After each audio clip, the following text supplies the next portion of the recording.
Scott Goldstein, Goldstein, Fire Chief, Montgomery County Fire Rescue. Right about 10:30 this morning, we received 911 calls for an explosion here on Littonsville Road.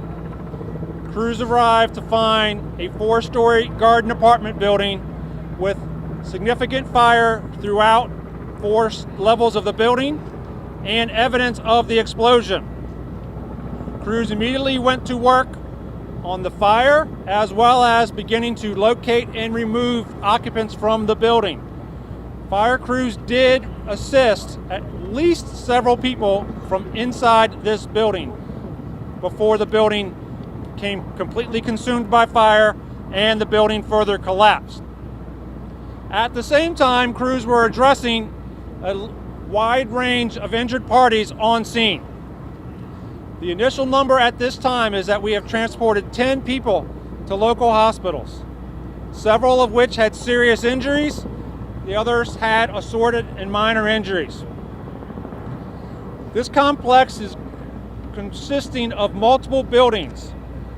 There have been evacuations from all of the buildings adjacent to 2401 because there is initial structural damage from those buildings, and there may be significant structural damage inside those buildings. As you see behind me, the building still remains with deep-seated fire pockets, and crews are still working to address that. As well, in the last 30-plus minutes, we have been working what is identified as a secondary search, searching all of the adjacent buildings, again, to ensure that there is nobody in any of the buildings that was not located during the first search activities. As Pete identified earlier, there's about 60 pieces of fire rescue apparatus here from across the region in assistance. That's about 120 to 150 personnel from the county support network. All of the agencies of county government are here, as well as our non-governmental partners in assisting these personnel. On site with us is our utility companies, Pepco and Washington Gas, to assist in safety mitigation efforts, as well as steps towards determining what can and when it can be reoccupied. For those that may remember Arliss Street explosion, there are similar concerns to structural stability that we had at Arliss Street, and we have our technical rescue resources here, our building engineer resources here, as well as our departmental hazmat resources here to deal with the concerns of any leaking or the components within the building. It is too early for me to say what initiated this. We are working through a wide range of concerns and possibilities. Our focus is on life safety at this time, treating those that were injured, working on accountability for any and all that were in the building or reportedly in the building at the time of the event. I'm going to stop and work my way from my left around to the county executive if he has something to add before any questions start up. So this is obviously a really tragic event here. It's kind of scary looking at the extent of the explosion, and it's hard not to imagine that the impact that it's had on people. So my sympathy goes out to all the families that have been affected and all the relatives of people that may have been here. This is definitely a tough day. As the chief said, once the fire is done with and the building's safe to go in, they'll begin an assessment of what happened there to try to understand what caused this building, obviously, to explode and burn. They don't know right now, and we're not going to speculate on it, but that'll happen once it's safe to go inside the building. They can look at what remains of the structure and start beginning to, put together the pieces of what made this happen. Obviously, it happened pretty quickly, and it burned really, really rapidly. So I'm just thankful that the other buildings weren't as severely affected by this. This fire actually got contained within that one set of buildings. So it's a tragedy. Unfortunate that it's not a bigger tragedy, and we'll do everything we can to get to the bottom of it and ultimately decide whether there's something we need to do as a county, as a regulatory body, to prevent it from happening. This is, when we had the regulator issue at Long Branch, that was something we tangibly knew that we had to fix the regulator issue. If it's not a regulator issue and it's something else, we have to assess whether it's within something we can regulate or was this strictly human error. But when we know that, you all will know just like we do. Thank you. County Executive, when you walked the scene, we saw you very close to the scene. What went through your mind? And talk about the long-term effects and support from the community. It was kind of horrifying. I mean, when you look at a building and see it gutted with the walls down and all the debris piled up, all I could think of is what happened to the people. Hopefully they're at work. If they were home, you got to ask yourself, like, what happened to them? It was depressing. There's no other way to put it. It's just flat out depressing. And I really do feel for the people who know folks who are here, and even for the folks who lost their belongings and everything else, even if they didn't lose their lives. This is a big setback. These are affordable housing units. These aren't people who've got the wherewithal to pick up and just say, hey, I'll go on with my life.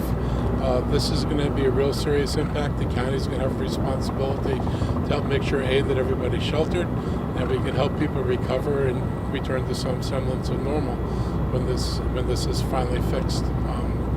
It was tough. How long do you anticipate the support from the county? As long as necessary.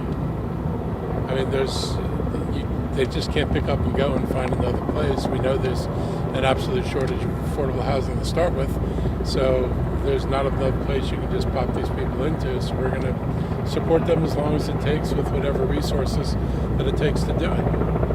Are all the families affected? Are they all on the buses? I saw some go onto these local buses here.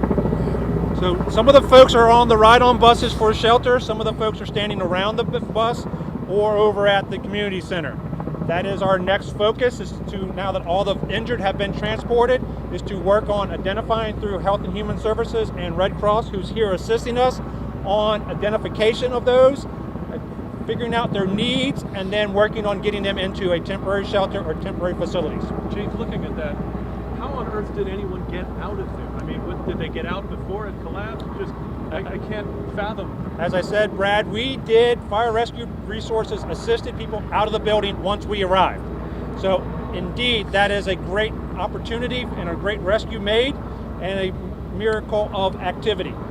The others may have exited on their own prior to our arrival, and those may be the people that we have transported. We're still much to learn from how those got hurt, where they were, or those that were nearby, how they got out of the building. So it might not have been an instant collapse to what we see now. Possibly. Chief, I know you mentioned that it's too early to say what might have caused this, but can you just say anything about, did this originate in one specific home, outside the home? What can you say? It is unsure where it originated at.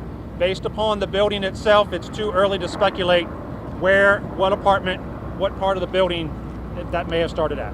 Chief, you had a question. You say at this point, do you know how many people are unaccounted for and how many are displaced? We do not have a good number of how many people are unaccounted for.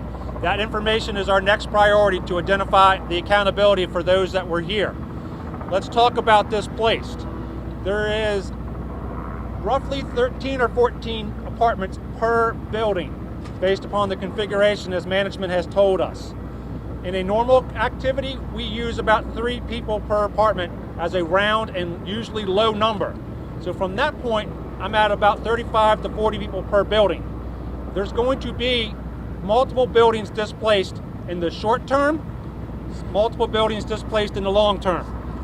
When we get back with you later, we'll give you a better information on that set of information. But again, about 13 to 14 units per building and multiple buildings displaced for tonight and the near future. Chief, you mentioned this reminds you a lot of the Flower Branch apartments. What have you learned from that investigation, and how will that guide your investigation here? Every question is important. Every witness statement is important. Every opportunity to determine an episode and a sequence of events is important. And use all of that to build together. We have called and a broad number of our federal partners that assisted us at Arliss Street are either on the scene or coming to assist us here as well. Have crews responded to this building at all for anything in the past? We're hearing a lot of residents talking about gas smell earlier today. Unsure about that at this time, but we'll look into that. Chief, what are you feeling? Knowing people? Do you expect everyone to survive? Can you talk more about their conditions? Too early to talk about the conditions and the circumstances of their injuries. Like I said, several were serious and transported. The other remaining were assortment, including down to minor injuries. Is it clear you were able to do a thorough check of the building since it opened up? So I will get to Brad in a second, since I asked you to hold on a second. Yes, we searched as much of the building as was searchable and or survivable space at the time before the building started to further collapse.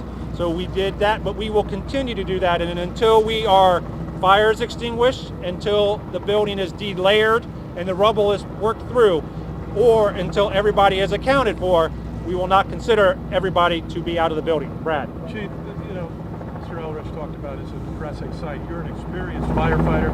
We've all seen explosions in the past. At first blush, it seems no fatalities at this point. I mean, what are you?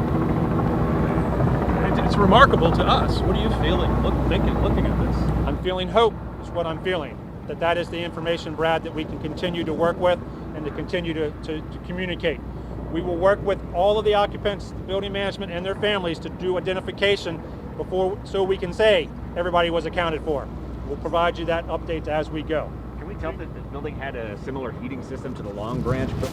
Don't know information about the mechanical configuration at this time. Chief, of the people taken to the hospital, can you say how many are children or I cannot say the age, gender, or distributional notes. Did not have that information.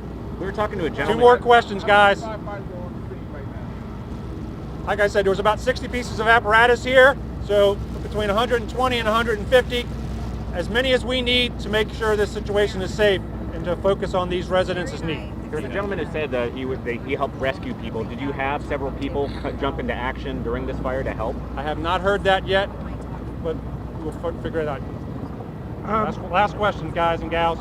Maybe you addressed this, but can you give us a rough number of unaccounted for people? Do you have unaccounted for? Don't have that information yet. Thank you so much. We'll be back. Some of us will be back here at 3 o'clock.